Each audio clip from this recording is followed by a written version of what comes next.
Squirrel. In this episode, I'm busting the myth around the so-called summer slump. Hi, I'm Katie McManus, business strategist and money mindset coach, and welcome to the Weeniecast. Squirrel. I want to bust a myth. And that myth is that the summer months are slow for your business. Now, you're probably hearing that and thinking, but Katie, it actually is slow for my business. Everyone's on vacation, their kids are out of school, they take longer to make decisions. Business slows down between the months of June and August. And to that I say, yeah, but is it because it naturally slows down or because you slow down? And I'm sorry if that was rude. Actually, I'm not that sorry, because we actually need to have a realistic conversation about what you're doing to cause this summer slump every single year.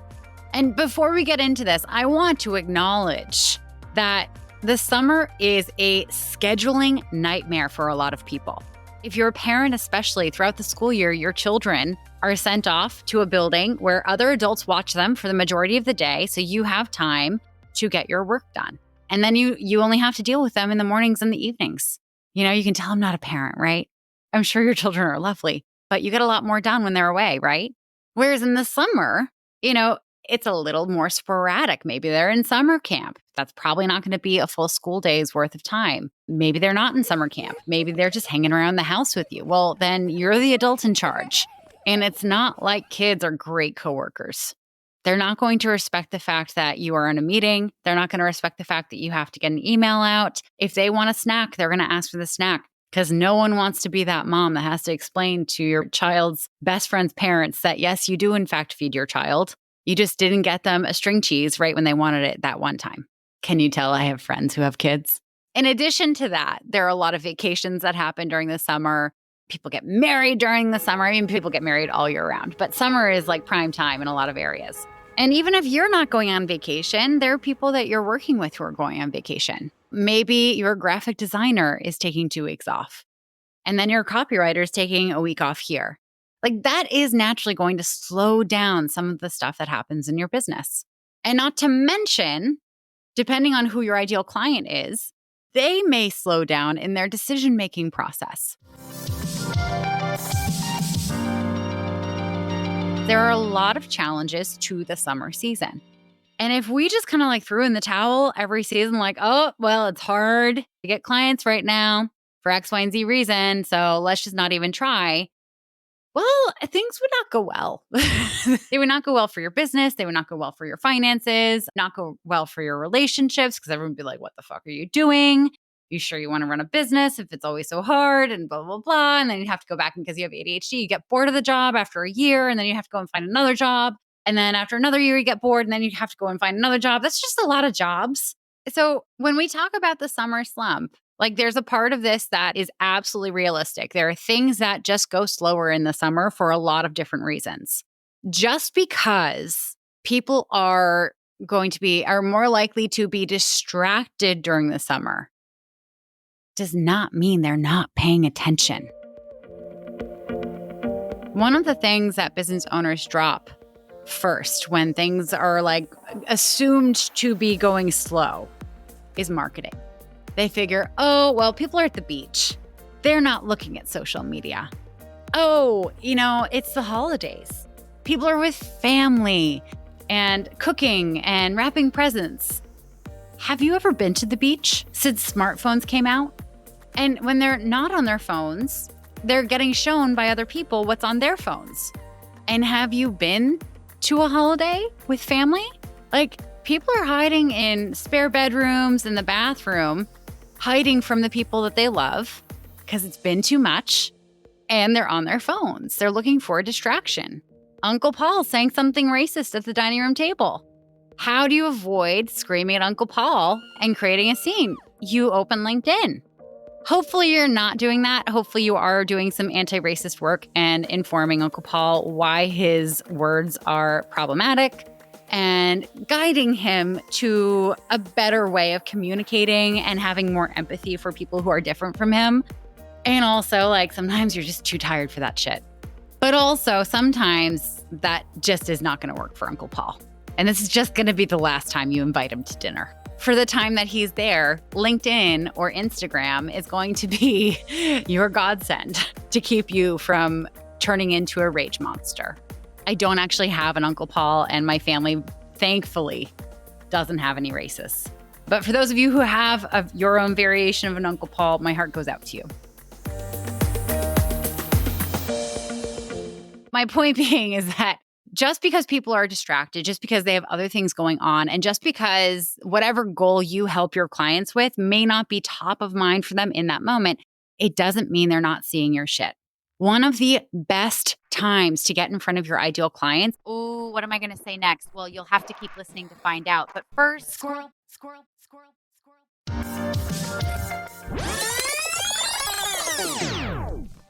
One of the best times to get in front of your ideal clients is when everyone else is writing off that they're not paying attention, whatever it is that you help them with. Do not stop marketing. Because just because they're not in a buying mentality at this very moment and just want to own, that could totally be a story that you're telling yourself. You could totally be making up that they're not in a buying mode and therefore not inviting them to become your client. That could be a totally made up thing by you, and you'll never know unless you continue to market yourself. But even if they aren't in that buying mode, it doesn't mean that they're not paying attention. It doesn't mean that they're not seeing your content. It doesn't mean that they're not planning what they want to sign up for in the future. They're not going to forget that you exist. And remember, remembering that you exist is the only way that they're going to end up giving you money. And I do want to encourage you to dial back some of your work during the summer, especially if you love this season and you have fun things to do and you have loved ones visiting and your kids are off of school and you enjoy doing the outdoors things that you can't do during the rest of the year. You only live once, and we don't start businesses so that we can just be a slave to our business and suffer through until we hit a certain amount of money and then give up. We start businesses so that the business can support us living the life we want now. So yeah, take a day off in the middle of the week during the summer. Go to the beach. Go wakeboarding. Do whatever it is that makes you happy. And dial back in ways that allow you to have more free time, but do not dial back on your marketing. In the last episode 89, I actually talked about goals and how you can set them for yourself in a realistic way and how you set your goals for different seasons. You need to follow the same advice. You need to be realistic about what you can get done in a day, in a week, and in a month.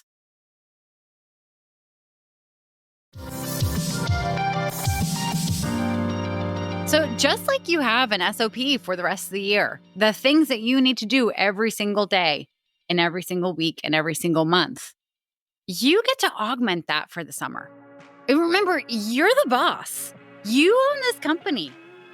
I mean, unless you have a very bossy dog. But Luna doesn't know what I do for work, so she can't tell me what to do specifically in my business. The most important thing for you to remember throughout the summer is you need to stay top of mind. Because if someone's ready to buy, they're going to buy. And if they're not seeing you online and they're not being reminded about how you help people, they're going to hire someone else who isn't taking the summer off. So whether it's like water sports, maybe like going kayaking, you can post a picture of that. Maybe you're going to Hawaii or somewhere tropical. You can absolutely share a picture from your vacation. Maybe you just want to sit in your backyard and read trashy fantasy romance novels. That would be kind of a fun thing for you to post once a week. Here's what I'm reading right now. It's a little spicy. Maybe don't read it like with your book club that involves your mom. Remember, people like to buy from other people who they feel connected to, who they feel like they have something in common with. I could absolutely share all the trashy fantasy romance novels that I'm reading this summer. Once a week, I could showcase, this is what I'm in the middle of. Don't listen to the Audible version in the car with the kids. And someone may be a reader and think, oh, great. Yes, I want to read that now. Or they could be not a reader and think, oh, that's so funny that, this is Katie's hobby. But either way, they know something more about me. And knowing something like that about someone is kind of like the stuff that you would know about someone if they were a friend. And people buy from friends. Think about it. You're not friends with anyone that you don't trust. When we allow people to become our friends on the interwebs, what we're essentially letting them do is build trust with us. And people buy from people they trust. And they buy from people who they know exist, even if you have some ADHD side quests that you'd rather ditch your work for.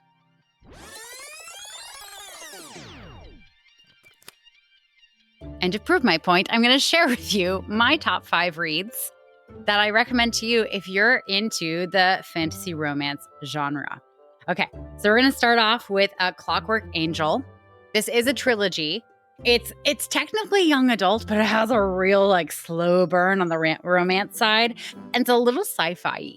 But there's a lot of action and there's a lot of like, what's going to happen next? Okay, so don't start this late at night. I cannot talk romance fantasy without giving ACOTAR, A Court of Thorns and Roses by Sarah J. Maas, a shout out. Now, this is the first of a 5-book series. There is a 6th coming out. It is very entertaining. Great storytelling. Not so much spice in this book. Lots of spice in the 5th book. Holy shit. 4th Wing. Holy fuck. There's only 2 of these out. It has dragons. It has magic. It has deception and sex and all the things. Really, really good. But if you are reading the 2nd one, don't be surprised if people are like, ooh, prepare yourself, because the last few pages like will stab you in the heart. Okay? The Red Queen by Victoria Aveyard. This is also a 5-part series. I'm actually not done with the series. It got intense and I needed a breather after the 3rd book. It is a very, very slow burn, but like just the world building in this is absolutely insane. Can't recommend it enough. And then for those of you who just like light, like young adult, I have to tell you, like this series, I'm going to show you them all because they're just really short, by Tamora Pierce. This was like my first intro to romance fantasy. Alana, the First Adventure. It's about a girl who swaps places with her twin brother and goes to become a knight while he goes to the convent to become a sorcerer, where she was supposed to be sent to become a lady. It's 4 parts, and it's actually in a series that has like 17 books. So you can really go into the Tortall world and get fully immersed. But honestly, like if you want to do like a little reading group and you have daughters who are like they're preteens into teenager, this would actually be a really cool thing to read and like talk about healthy relationships and girl power and all that shit. So that is my reading list for you this summer. Enjoy. Squirrel, squirrel, squirrel.